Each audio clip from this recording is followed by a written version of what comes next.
What's up, guys? Welcome to another trade breakdown. It's been a while since we've done one of these, but there has been a three-way trade between the Columbus Blue Jackets, Philadelphia Flyers, and LA Kings. Ivan Provorov, after months of rumors about him being dealt from Philadelphia, finally gets traded literally during the Stanley Cup Finals. They didn't even wait until the finals to be done. So Vegas and Florida are still playing and they have yet to play game three. But here we have it. A lot of players are involved. Sean Walker was another player that was supposed to be dealt prior to the deadline. He never got dealt. He was part of the trade bait board for a while as well.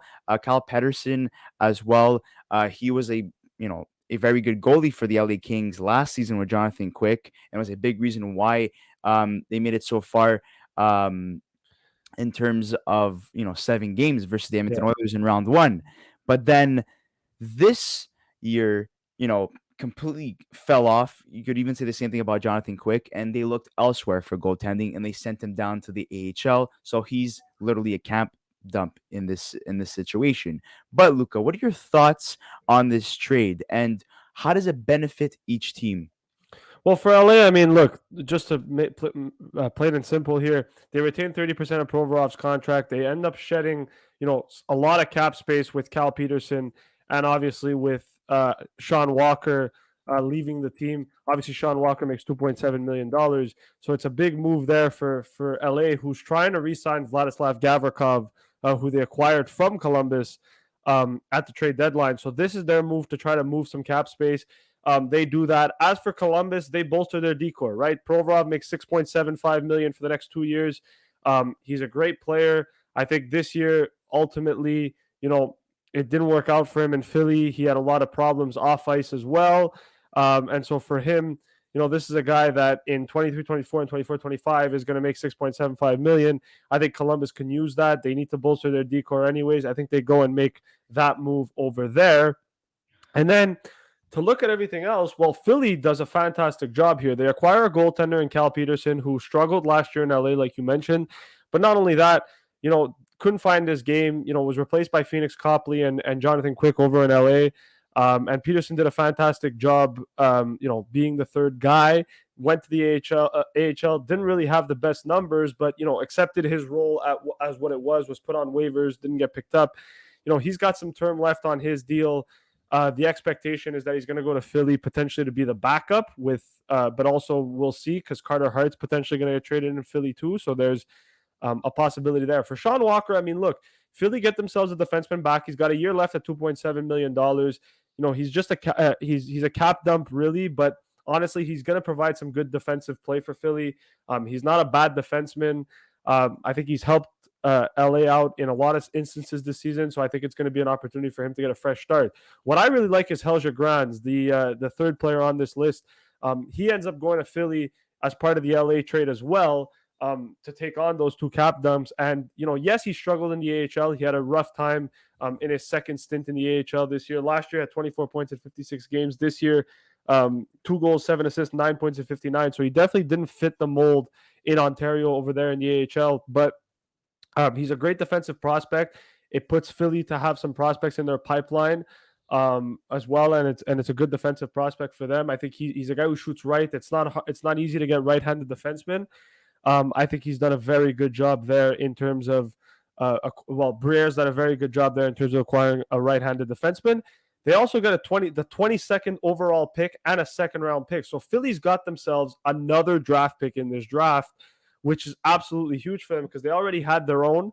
Now they've got themselves LA's. So that's going to be interesting at the draft table for Philly to see what they can do.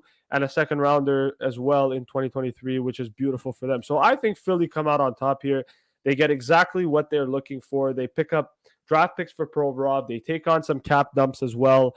Columbus gets themselves Ivan Provorov as a defensive prospect. And as for LA, I mean, look, there's going to be some minor league players probably involved in this deal that are probably not too important, maybe an extra draft pick and all. But all in all, I think Columbus and Philly come out the winners here. I think for LA, yeah, they have to give up the first round pick. But honestly, I think they're at a point now in in their team and in their rebuild or in their retool, let's say, where they're at a point now where they can start competing for playoff spots. And as you saw the last 2 years, they've made it. So I think LA is more focused on trying to add and become better. And that allows them with Gavrikov to sign an extension, hopefully, that, with the cap space that they move, that they're going to be able to go out now and maybe make a trade for something else or try to see if they can sign some guys in free agency. So all in all, a 3-team trade, all teams really come out on top. Danny Briere's first official trade as Philly GM is a big one. It's a blockbuster. But I think Philly does very good here. And I think for Columbus, they're going to like Provorov. Hopefully he can find this game, because if he can, then Columbus's decor is already going to be really good, especially with Denton Matejchuk and obviously David Jiricek also being in the pipeline for as rookies, and having Zach Werenski back for a full season. Columbus could have a different decor this year, which is going to be very exciting to watch as well. Yeah, and I completely agree with, all of your points as well. But in terms of what they could do with the 22nd pick that they're going to have in this 2023 draft, and the prospect they could draft, a guy that really fits, the Philadelphia Flyers mold is Edward Sale, Yeah, that Edward plays for Color. Czechia. And he's physically mature at 6'2". He's 174 pounds. And in terms of driving plays, he's fantastic. The only thing that's kind of frustrating with him is that um there's inconsistency to his game, essentially. But Hmm. that's every single prospect. You're never gonna know your full potential until you make it to the NHL and you're able to log in a lot of minutes. A lot of people are comparing him to Mark Scheifele of the Winnipeg Jets. But I do believe that's someone they could potentially target and potentially get as somewhat of a steal, because he's in that range. And if he does develop into the top six, for which he's projected to turn out into, that's completely a good selection on Philadelphia's part. In terms of Ivan Provorov, just taking a look at where he was playing on the Philadelphia Flyers, well, he was a first pairing defenseman, so he's gonna join the likes of Jude. Sorry, he's gonna be joining the likes of Rowinski, who's currently injured and missed most of the season this year. But Columbus did have the likes of Seth Jones once upon a time, and they had a very good decor. But unfortunately, the last couple of years they've been very weak. I know, looking at the Columbus Blue Jackets decor right now, there's no Rowinski, but that's because he's injured. But looking at it right now, as is, very very thin. Even though Adam Bogfist has a lot of potential, there's yet to be a lot to desired. And if you're gonna have a coach like Mike Babcock, who is potentially going to be their coach, and it's going to be announced once his contract is over with Toronto, which is probably at the end of June, he's going to want to stock up on defense. You have Jake Bean, who's another a good defenseman, but a lot of these guys need to marinate and become, solidified and consistent defensemen. And having Provorov's experience on the team, that's definitely going to help. But having Babcock and Provorov on the same team is very concerning for a lot of people, since there's a lot of controversy there. So that's something to take into consideration as well. Um, in terms of the Los Angeles Kings, Sean Walker, third pairing defenseman, but I do believe with Philadelphia, he'll be able to play somewhat of the same role, or maybe moving into the second pairing. Um, and in terms of his stats, you could look right here that, his best season was a couple of years ago in 2019-2020, where he had 24 points in 70 games.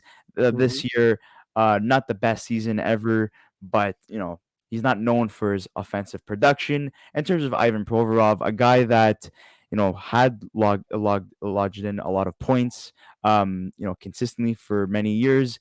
Somewhat of a dip the last couple of years, but he's hoping to regain form with the Columbus Blue Jackets. He was a former first round pick at 7th overall in 2015, and is only 26 years old, so he's still fairly young.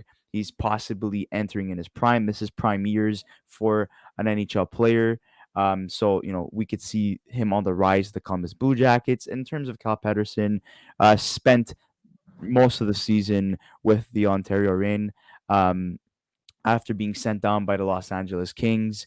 A guy that's been up and down throughout his whole career from AHL to NHL, fifth round pick, 28 years old. So, he's going to be like a fringe backup, if anything, maybe a starter if, there's a lot of injuries on that team.